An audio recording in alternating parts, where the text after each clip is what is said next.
and welcome to Live in the Solution. I'm your astrologer and tarot card reader, Mary Trimble, here with your readings for May the 27th through June the 2nd. Thank you so much for all the likes, shares, comments, and the new subscribers. If you are new, welcome. I hope you enjoy these readings and that you'll come back. And if you're returning, guys, thank you so much for being loyal and for supporting my channel. I really appreciate you. These readings come in three sections. You have the intro, and then you have the general astrology section, and then you have the tarot reading for your sign. And there will be skip times in the show more section below. And as well, this is for your sun, moon and rising, and all the links for those videos will be below also. In fact, everything's below if you want to. These are general readings, guys. Take what resonates and leave the rest. And if you want to find out about having a personal reading, that information is below also. Another way to support my channel is through Patreon, and you can do that for as little as $1 a month, or just one donation. But you know, that link is below. If you'd like to check that out, please do so. Now let me see. I think that's it. Oh, I just wanted to mention I am recording these readings a little early. Hopefully I'll get them all up in time, because I'm going to an astrology conference for the weekend. And I hope that you will check in, because I want to do some live streams while I'm there. It's in Seattle, so it's kind of exciting. So, okay, let's go to your reading, shall we? Hello, I'm Mary Trimble here with your astrology. I want to say astrology forecast. It's your weather forecast. It's like a weather forecast, the astrology. I'm going to tell you what's going on, what planets are doing what in the sky this week. And quite a lot is going on. Now, Monday, the 27th, is kind of a moody day for most people, because the sun is going to interact with 6 different planets throughout the day. So that and they're all different planets, and they're all different kind of aspects. So it's interacting with them in different ways. And so that can be, if you're not moody, those around you can be. Now, on Wednesday, the 29th, Mercury is in a challenging aspect to Neptune.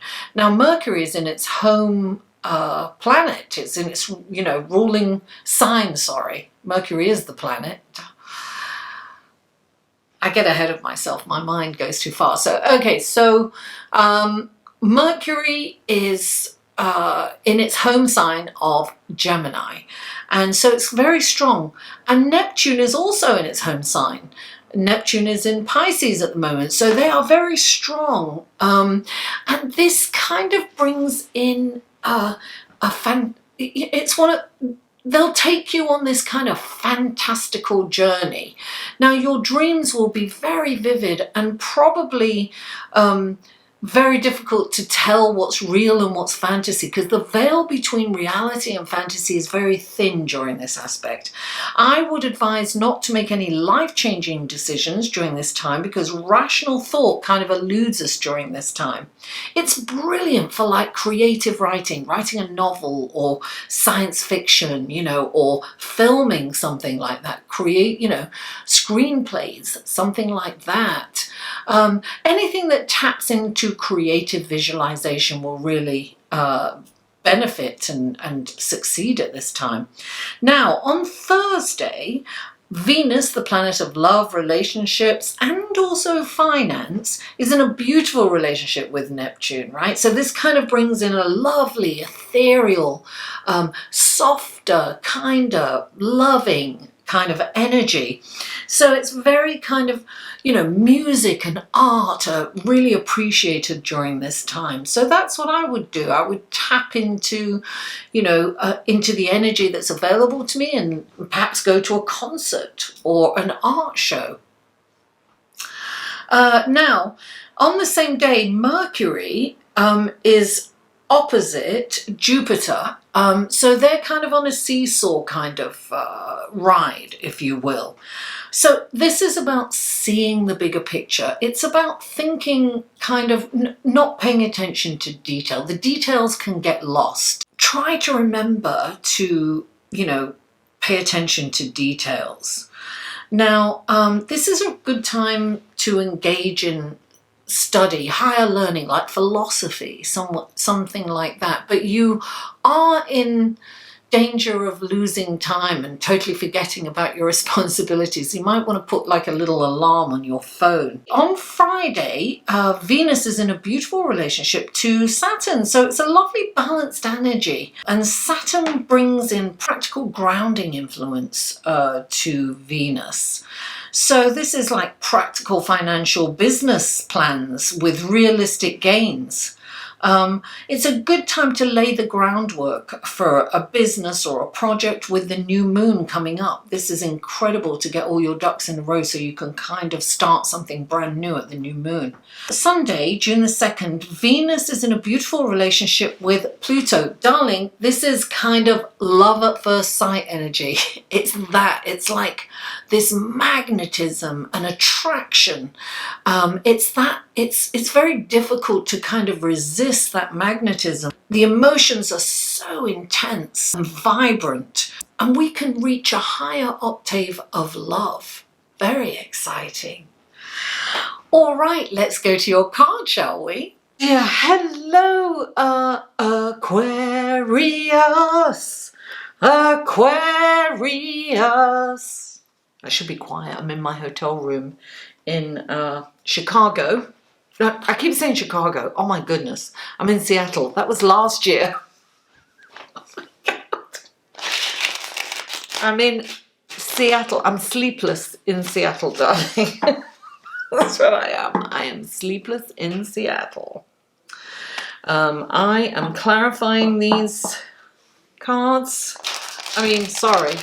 Oh my goodness, I'm sorry, I'm a little doppo. I was shuffling the clarifying cards. I've already shuffled the main cards one more time. And we'll get right on your reading, Aquarius. Oh my goodness, the note speaker tonight. So NORWAC, this is where I'm at, right? It stands for the Northern American Astrology Conference. So I try to go to an astrology conference once a year. Last year was Chicago. That was UAC, the United.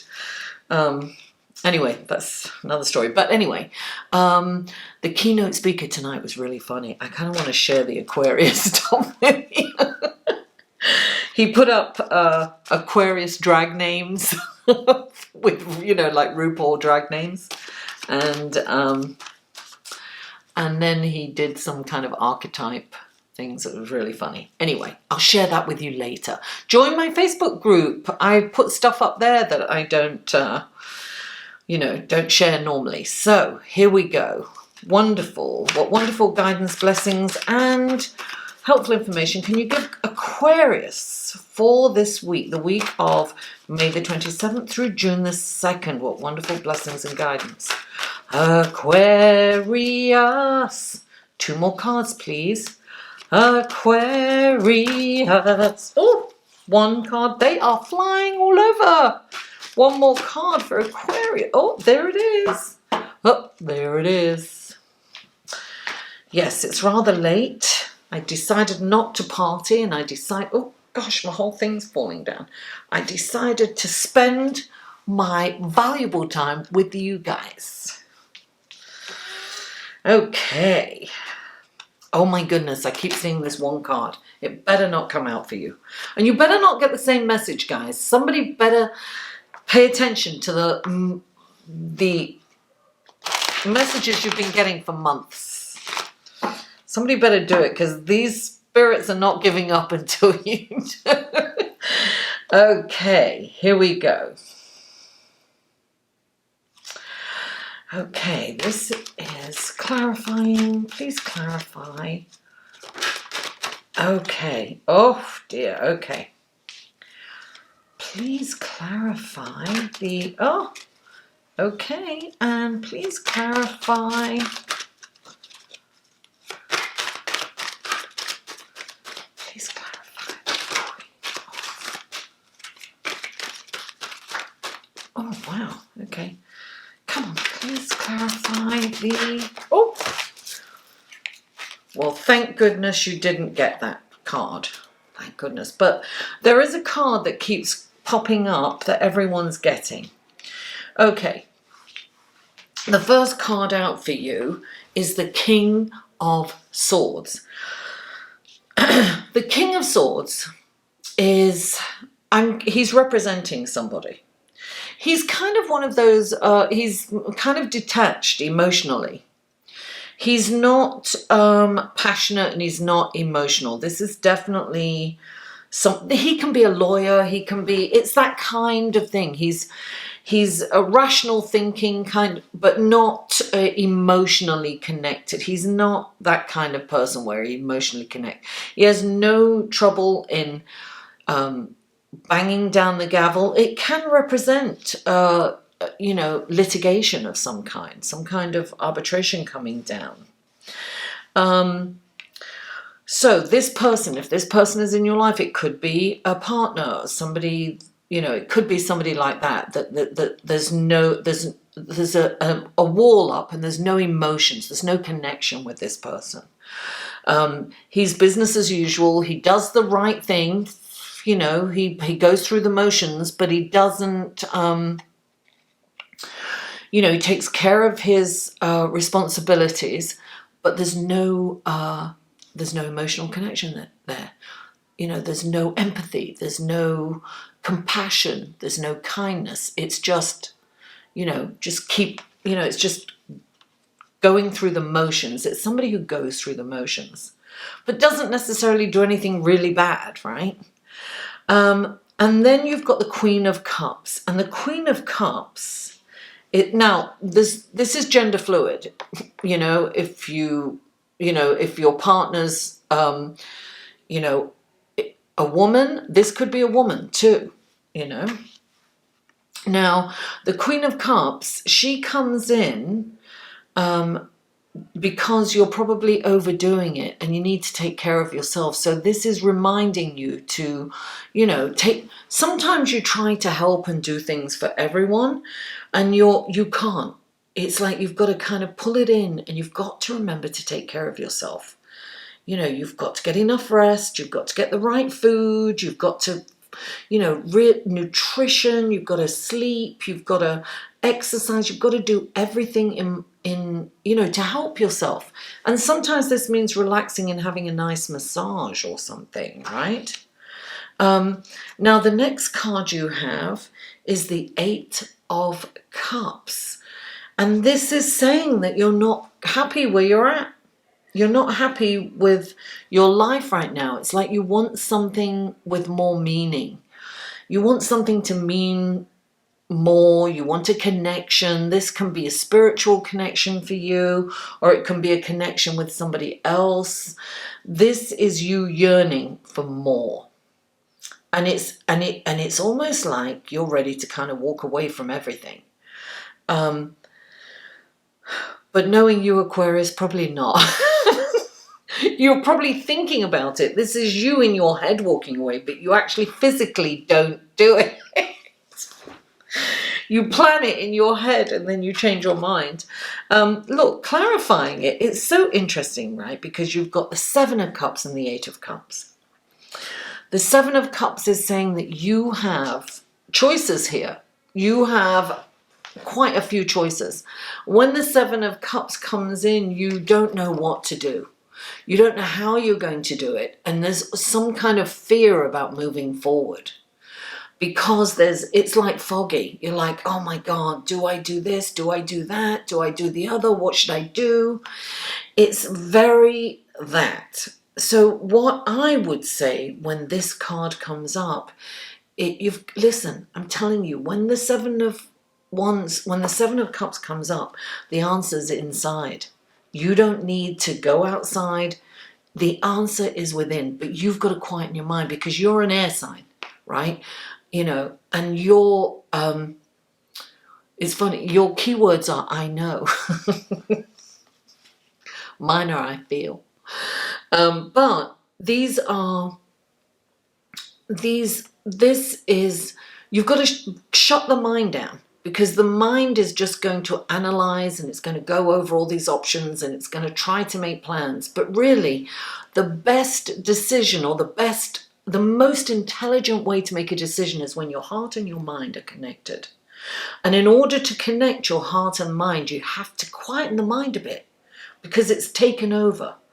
So you've got the mind taking over, and it's confusion, right? It's confusing when that's taken over, because in meditation we call that the monkey brain, and it's going 10 to the dozen. So you need to quieten that. Meditation will quieten it.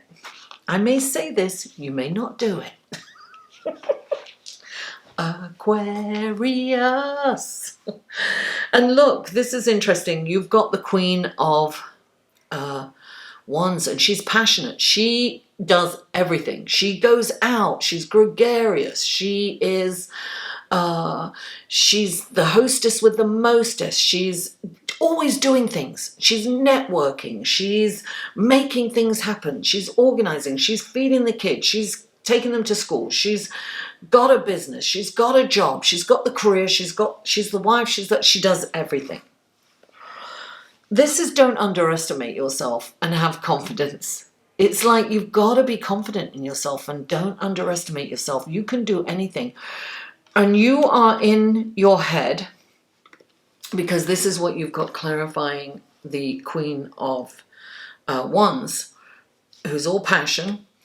But this is you in your head. You're regretting something.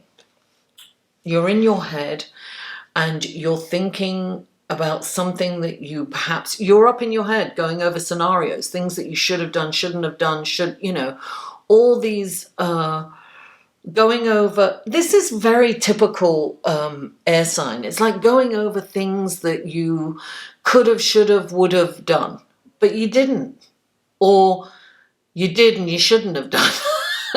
Right? This is your mind talking. There are no mistakes. There are only lessons. Do not repeat the same action. Don't repeat the same action and expect it to have different results, because that's actually the diagnosis for insanity. Doing the same old thing and expecting different results. You have to learn from every experience you've ever had. You've got to learn. But don't get stuck in your head, because when you're stuck, this is you thinking, totally ignoring this gift that's being given to you. You're being given a way out. You're being given an opportunity. There could be something else right there in front of your face, but you are so over here, not in the present moment and not seeing it. See the opportunities. See the possibilities. Be aware of those possibilities. And the only way you can do that is when you shut the mind down. And particularly this week, guys, a lot of people have got this card, because Neptune is playing a huge role. So we're kind of off in fantasy land, or, beating ourselves up for not doing something, or for doing something, or whatever it is. We can go down that rabbit hole when Neptune is there. And Neptune's coming into play, darling. She's going to take us all on a journey. Anyway, darling, thank you so much for tuning in. Please don't forget to like this video, share it on your social media and comment. And if you haven't already, please subscribe. Mwah! I love you all, and I'll see you next week.